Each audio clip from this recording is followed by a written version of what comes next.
Why does fasting feel so hard at the beginning? Imagine you've just decided to try it. Maybe you've heard friends talking about how powerful fasting is for weight loss, or maybe your doctor suggested it as a way to improve your metabolism and overall health. But within a few hours, your stomach starts to growl, your energy dips, and your brain keeps screaming for food. Most people give up right here. The truth is, the hardest part of fasting is not the middle or even the end. It's always those first hours or days when hunger feels overwhelming.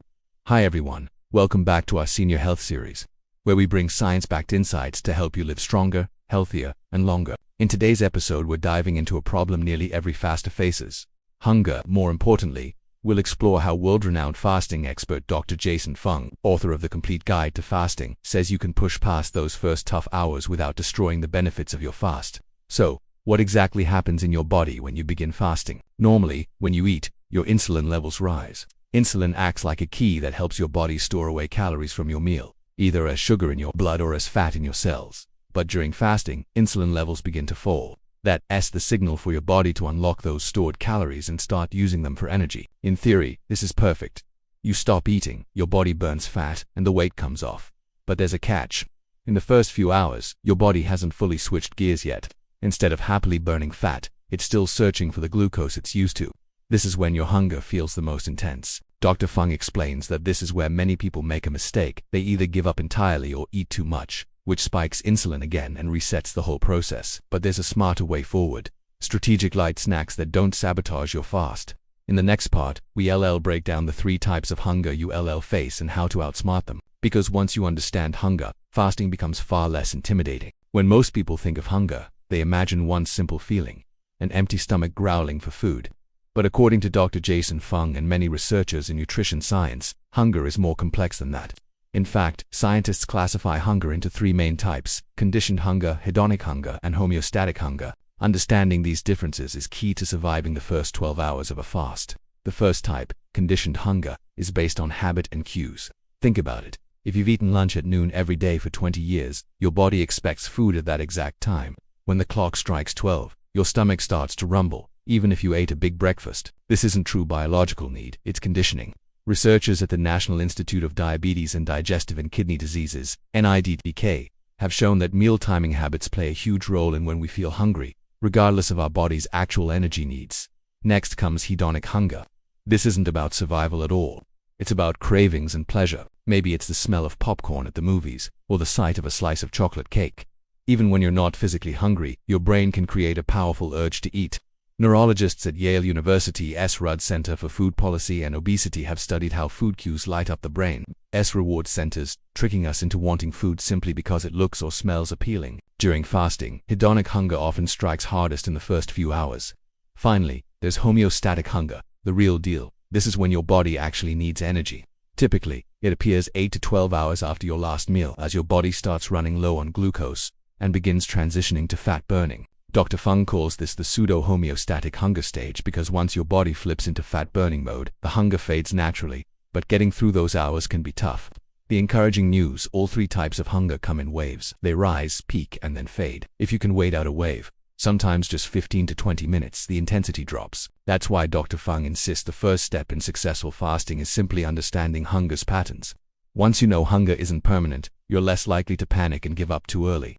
In part 3, we'll explore practical tools, the smart snacks that help you ride out those waves without breaking your fast. Now that we understand hunger comes in different forms and fades in waves, the natural question is, how do we ride those waves without crashing our fast? According to Dr. Jason Fung, the answer lies in choosing the right kinds of light snacks, foods that trick your stomach into feeling satisfied, but to raise insulin enough to undo your progress. One of Dr. Fung's favorite examples is steamed broccoli.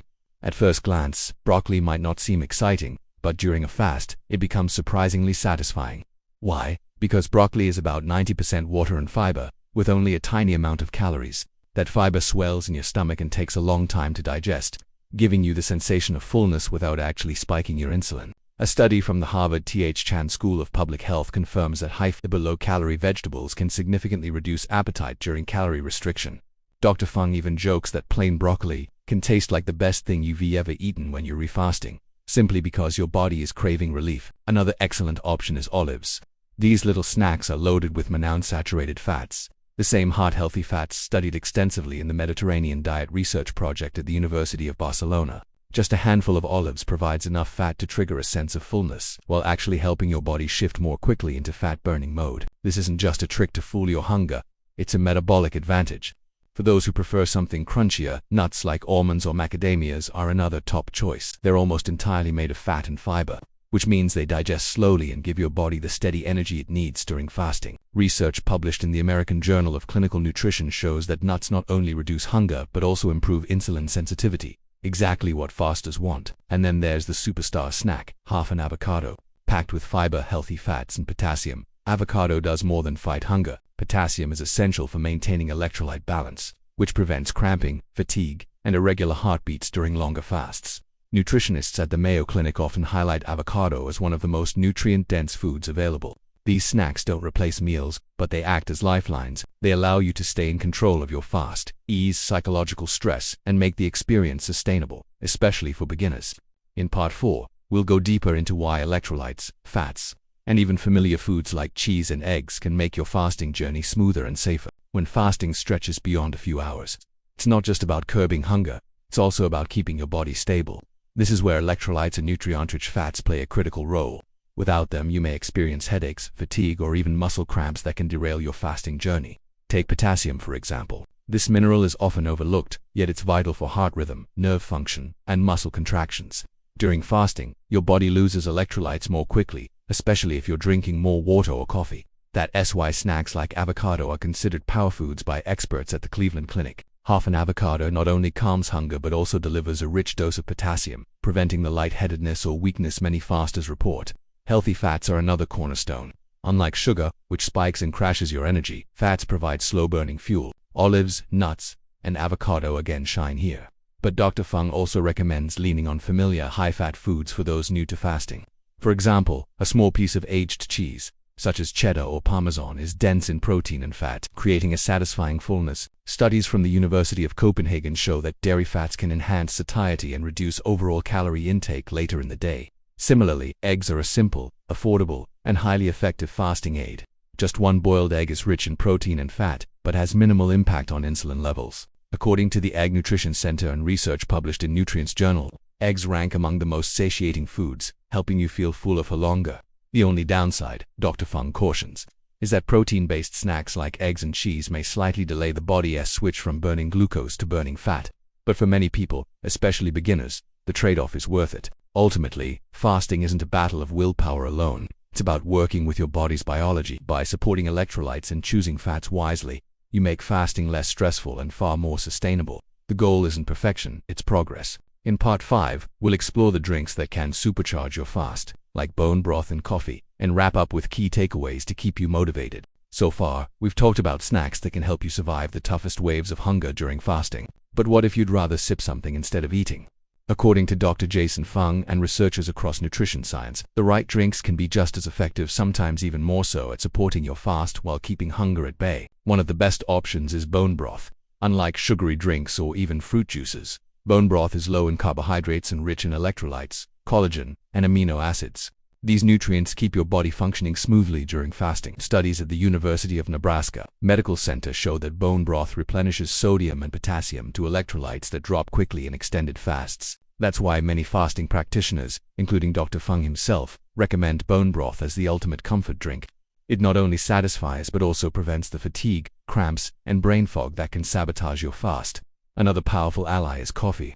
Thanks to its caffeine content, coffee blunts the hunger hormone ghrelin, making those empty hours feel less daunting. Researchers at the Harvard School of Public Health have confirmed caffeine's role in suppressing appetite and enhancing alertness. On top of that, caffeine slightly raises norepinephrine levels, which trigger fat cells to release stored fat for energy. In short, coffee doesn't just help you feel less hungry, it also accelerates fat burning. For those who prefer variety, green tea works in a similar way. It contains catechins, antioxidants that not only support metabolism but also improve focus. Studies from the National Center for Complementary and Integrative Health (NCCIH) suggest that green tea may help regulate blood sugar, further supporting the metabolic benefits of fasting. The big picture, whether it's a handful of olives, half an avocado, or a warm cup of bone broth, the goal isn't to suffer through fasting but to make it sustainable. As Dr. Fung emphasizes, fasting is one of the most effective tools for weight loss and metabolic health, but only if it feels manageable. So here's my challenge to you. The next time hunger strikes during a fast, try one of these science-backed strategies.